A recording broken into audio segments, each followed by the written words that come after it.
Morning student, today we are going to start with the basic of grammar, that is tense. We have already started it on our WhatsApp. I have already provided you notes of tense, and today I am going to just explain all the rules. Now tense, what is tense? Tense is a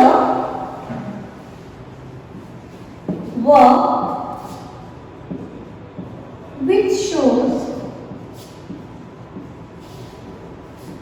action, shows time of action. Now you need to learn two words here. First, tense is a verb. You may have learned verb in your previous classes. सबको पता होगा कि verb क्या होती है. Verb क्या होता है? Action words होता है. Action word. Like eat, jump, write, etc. आपको याद आ गया होगा कि मैं किस बारे में बात करना चाह रही हूँ. Now time of action.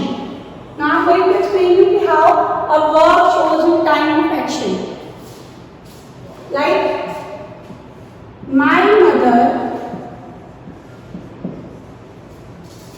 cooks food for us. My sister is cooking food now. My aunt cooked food yesterday.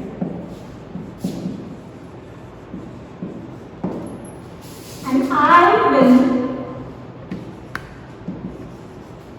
cook food tomorrow. Now see the difference. Take very first sentence, my mother cooks food for us.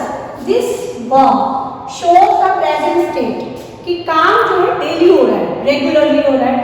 My sister is cooking. It shows that action is on progress कि काम अभी हो रहा है, continuous action है. My aunt cooked.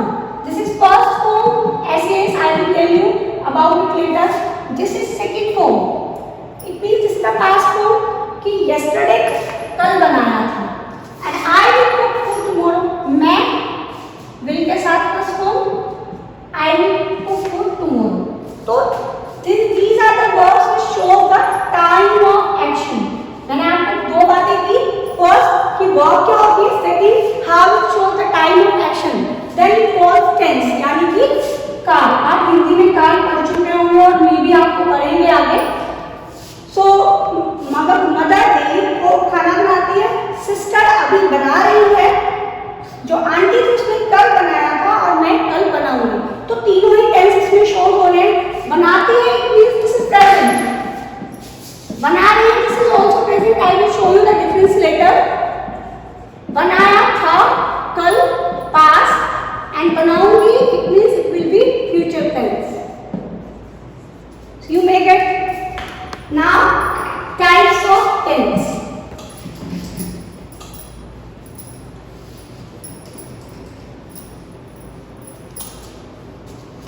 We can broadly categorize tense into three types. Present, which is going on. Like I told you that my mother cooks food, my sister is cooking right now. Then past, which shows the time which had gone, which had already passed. And future, which will come. Means action जो कि आगे आने वाले time में होने वाला है. इसको ये ब्रॉड कैटेगरी है. Still there can be a confusion for the new learner. Like मैंने कहा कि mother cooks food, sister is cooking food, I have cooked food. इसमें भी डिफरेंस है कि एक cooks is cooking, have cooked. तो उस डिफरेंस को ही बताने के लिए that how can you make the sentences in a right by using right sentence formation. Now I am going to teach you how to make sentences.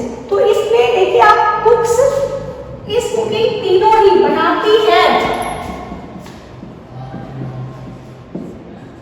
बना रही है और बना चुकी है या बना चुकी हूं। तो तीनों में ही क्या बताना चाह रहा, तीनों प्रेजेंट है। अब मेरा ऑब्जेक्टिव क्या है, आपको बताना है कि जब तीनों ही टेंस प्रेजेंट है, हाउ डू यू आइडेंटिफाई। तो उस आइडेंटिफिकेशन के लिए मैं वन बाय वन आपको बताने जा रही हूँ। First, present indefinite. Indefinite tense है तीनों के लिए, present indefinite, past indefinite, future indefinite. How would you identify which is definite? Means it shows the definite action. Then we have continuous tense, which shows the progressive action. Progressive समझ लो तो continue है। Then we have perfect tense, which shows the complete action, finished action, कि जब काम complete हो चुका है। Then perfect continuous tense, which shows the action has been started earlier but not finished yet. Started earlier but not finished yet. So we will learn one by one. We will learn all 12 tenses like present indefinite, past indefinite, future indefinite. So one by one we will learn. Today I am going to explain you present indefinite tense.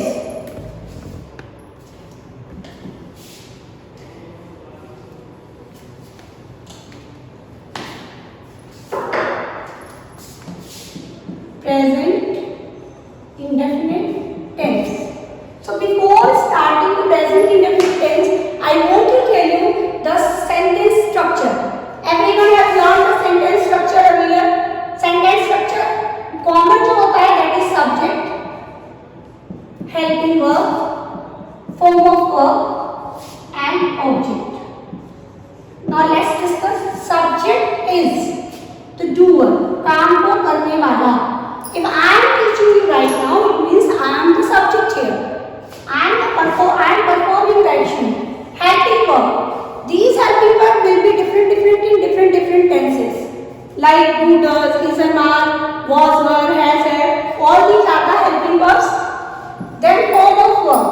You might have learned form of verb, first form of verb, second, third, fourth or fifth. I am telling you first form of verb like go, second went, third gone, fourth होता है first form में ING like going, and fifth first form plus SEIS like goes. Get it?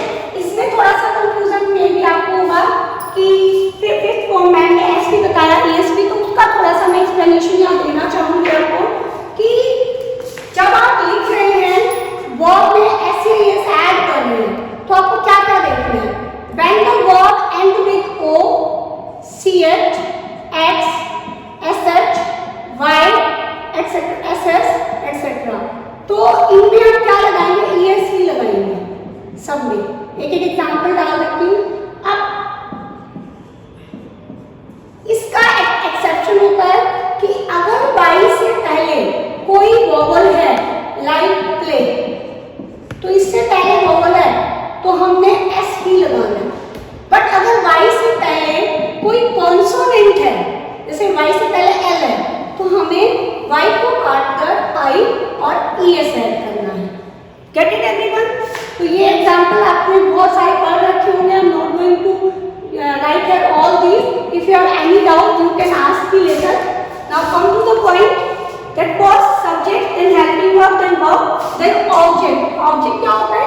जिसको या तो subject use कर रहा है या like I am teaching you, so I am the doer, you are receiving my lecture, so you are the object, you are listening to me, you are not doing anything, just listening to me,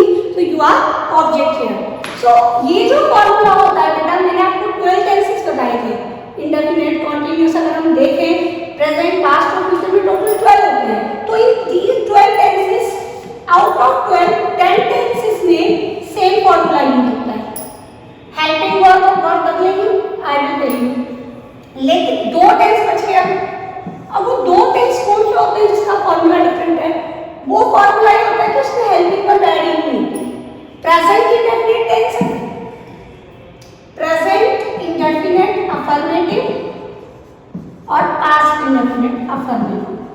इनमें जो affirmative की मैं बात करूं, negative interrogative की नहीं करी।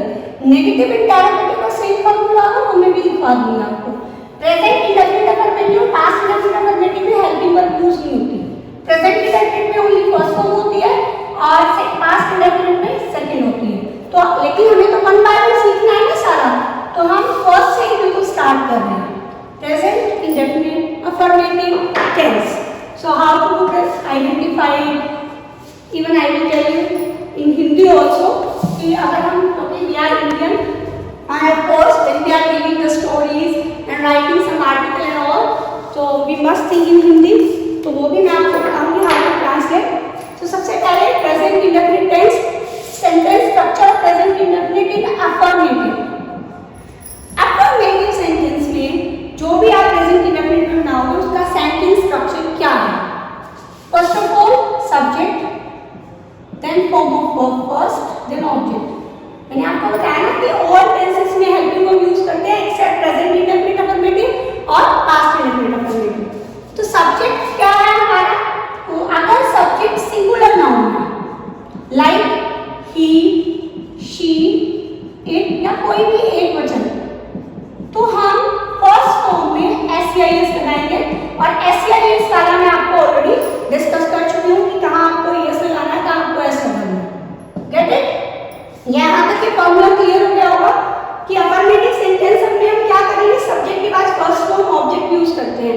For example, अब पहले मैं ये बता दूं कि फर्स्ट फॉर्म यूज होती है आई, दे, यू, वी प्लूरल नाउन के साथ, और फर्स्ट फॉर्म एसईआईएस आप यूज करते हैं ही, शी, इट और सिंगुलर नाउन के साथ।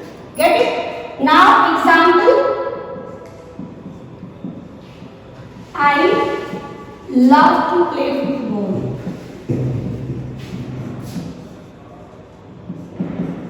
आई will tell you the usage also कि प्रेजेंट इंडेफिनिट अफर्मेटिव सेंटेंस की ये ओनली अफर्मेटिव की फॉर्मेशन है।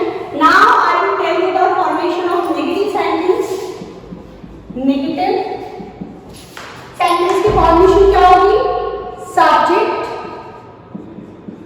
Who, does not,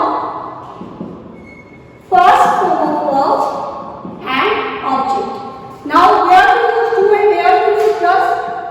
to along with I, they, you, we and plural noun, does with he, she, it and singular noun. Get it? So your sentence will be my brother does not like to play cricket. Now see, why do I use the does not? Because my brother here it is singular noun. Okay. Now interrogative sentence, how to form interrogative sentences? Did I have learned the type of interrogative sentences? First, close-ended question, open-ended। आपको लग रहा होगा मैंने detail में जाना है, लेकिन इसकी प्रॉब्लम इसलिए क्योंकि जो बच्चा बिल्कुल 6th क्लास में आया है, मैं उसने पीछे नहीं लर्न किया, तो उसको पता लगना चाहिए कि क्लोज एंडेड सेंटेंसेस वो होते हैं जिनका आंसर ओनली यस और नो में होता है और उनकी formation always helping verb, subject, form of verb और object question mark. Like have you done your homework? तो you will answer only in yes or no।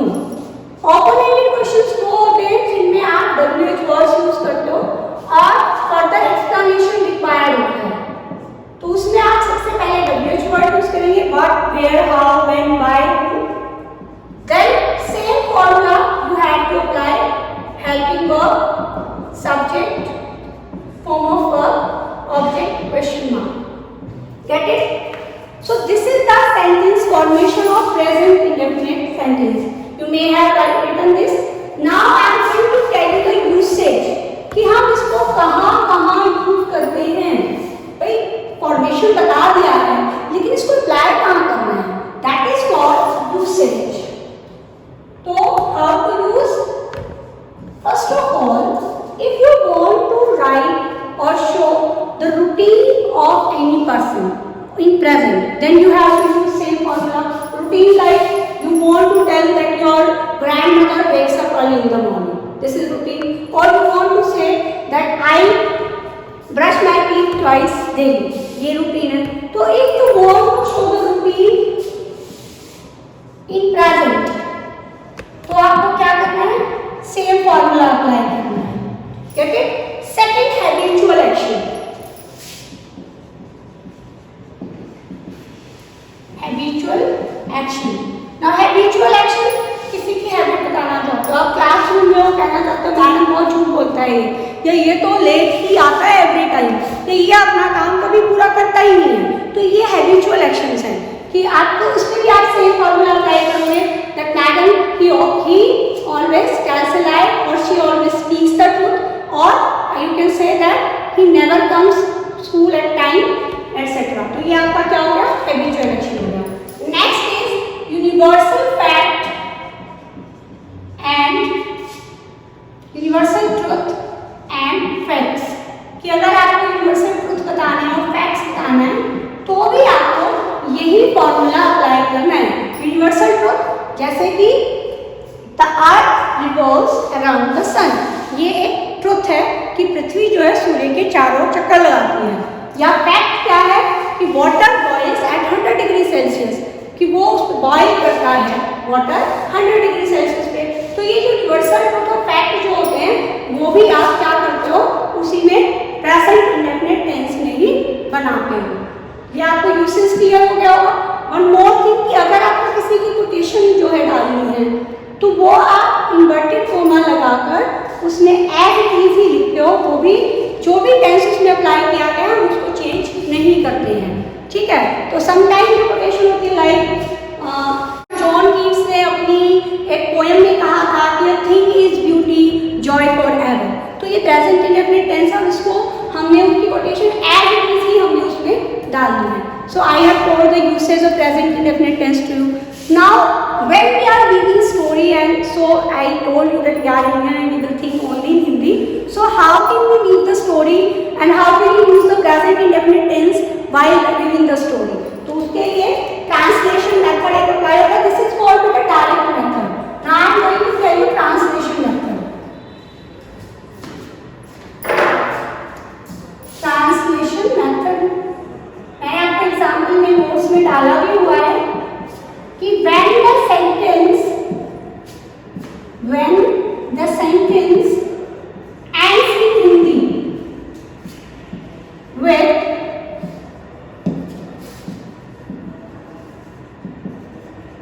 ता है, ती है, ते है, etc. It is present indefinite tense. Means आपने identify करना है. आप सोच रहे हो दिमाग में कि मुझे ये लिखना है कि आज मेरे टीचर ने बोला कि अपने पापा का रूटीन लिखना है, अपने दादी का लिखना है. तो आप सोच रहे हो कि दादी माँ जल्दी उठती हैं या पापा जी ऑफिस डेली जाते हैं, वो आपको ट्रांसलेट करना है. तो हाँ वो जो ट्रांसलेट आपने देखा कि सेंटेंस का एंड जो है इनसे अगर हो रहा है, अगर इनसे हो रहा है तो आपको प्रेजेंट इंडेफिनिट का वही फॉर्मूला जो मैं आपको ऑलरेडी लिखवा चुकी हूँ वो अप्लाई करना है. फॉर एग्जाम्पल, मेरी दादी जी प्रतिदिन मंदिर जाती हैं.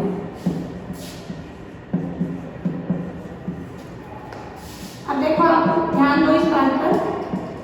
मैंने कहा था द सेंटेंस एंड्स, तो एंड्स तीन है. अब आपने इसको नोटिस किया है तीन है, तो आप कैसे ट्रांसलेट करेंगे? आप वही फॉर्मूला अप्लाई करेंगे ना. यहाँ पर मैंने फॉर्मूला क्या बताया था प्रेजेंट इंडेफिनिट का, अफर्मेटिव का फॉर्मूला है. अफर्मेटिव सेंटेंस है, इसमें ना तो कोई क्वेश्चन स्टेटमेंट है ना कोई नेगेटिव स्टेटमेंट है. तो हमने फॉर्मूला क्या किया था? Subject, first form of verb, S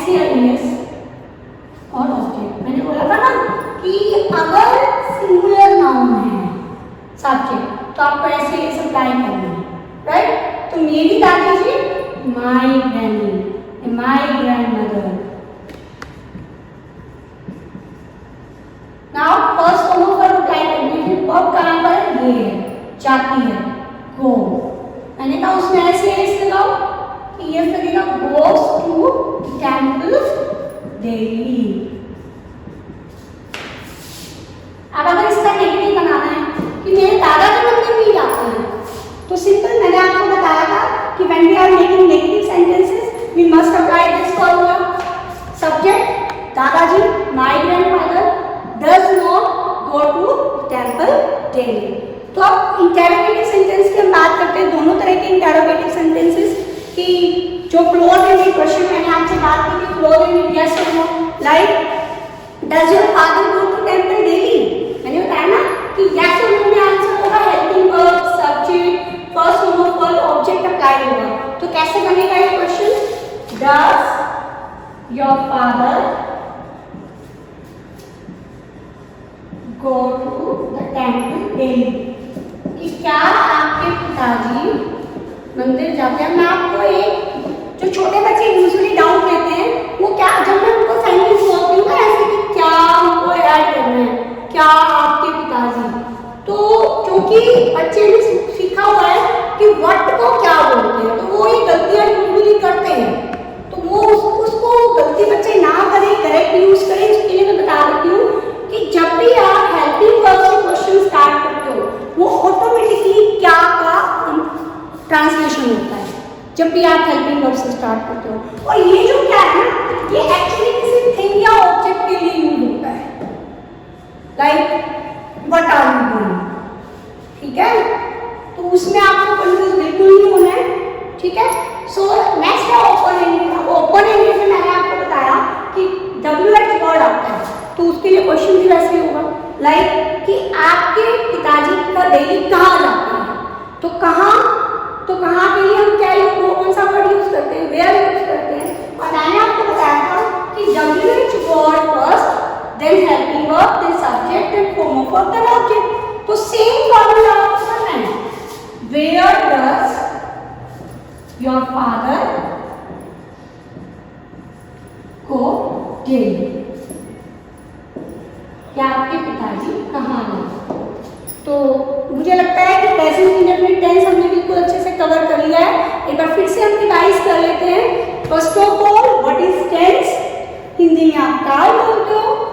tense is a verb, tense एक वर्ब होती है which shows time of action, जो कि एक्शन का जो आप काम कर रहे हो उसकी टाइम को शो करती है। फॉर एग्जाम्पल हमने बात की थी कि पापा मंदिर, दादाजी मंदिर जाते हैं या दादी जी अखबार पढ़ती हैं, तो पढ़ना, जाना, ये क्या है, एक्शन वर्ड्स हैं और टाइम को रिप्रेजेंट करता है क्या, टेंस। फिर हमने बात की थी कि टाइप ब्रॉड कैटेगरी में हम डिवाइड करें तो टेंस 3 तरह के होते हैं, प्रेजेंट इंडेफिनिट, प्रेजेंट, पास्ट और फ्यूचर। उनकी जनरल हिंदी में आइडेंटिफिकेशन यही होती है कि सेंटेंस एंड्स इन हिंदी ह, खा रहा है, जाता है, खा चुका है, तो ह से एंड होता है तो प्रेजेंट है। अगर थ से एंड होता है कि खाता था या खाया था या खा रहा था तो पास्ट है। और फ्यूचर की इंडिकेशन क्या होती है कि आने वाला, अभी आपने एक्शन किया है, एक्शन हैपन होगा, कि मैं जाऊंगा, मैं खाऊंगा, तो ये भी टेंस वाइज ही देने वाली हूँ। नाउ प्रेजेंट इंडेफिनिट टेंस मैंने आपको सबसे पहले बताया था कि हम उनको यूज कहाँ करते हैं। प्रेजेंट इंडेफिनिट टेंस हम रूटीन को बताने के लिए, किसी का अगर आपको रूटीन बताना है तो यूज किया जाता है, किसी का हैबिचुअल एक्शन बताना है, उसकी हैबिट ये है, आदत ये है, तो यूज किया जाता है। यूनिवर्सल ट्रूथ और फैक्ट बताना है तो प्रेजेंट इंडेफिनिट टेंस यूज किया जाता है। सेंटेंस स्ट्रक्चर में ऑलरेडी आपको लिखा चुकी हूँ, नोट्स में भी दे चुकी हूँ कि सब्जेक्ट के बाद फर्स्ट हेल्पिंग वर्ब सभी सेंटेंस में आती है एक्सेप्ट प्रेजेंट इंडेफिनिट अफर्मेटिव और पास्ट इंडेफिनिट अफर्मेटिव। तो subject first form of verb, object. If subject is singular noun then we will apply SERES in form of verb. Then negative sentence, subject, do, does, don't, first form of verb, object. Where to use do, where to use does, along with I, they, you, we, और plural noun we use do, plural noun बहुवचन, एक से ज्यादा, more than one. Does we use along with he, she, it और singular noun. Get it? Now interrogative sentences, close-ended questions are those question statement with answers in yes or no. Close-ended वो होते हैं जो कि answer करते हैं yes और no में। Open-ended वो होते हैं जो कि what, where, how, when, why, इनका क्या करते हैं, आंसर देते हैं। ट्रांसलेशन मेथड में how can you identify that if the sentence ends in Hindi with ता है, ती है, ते है, then it means it is present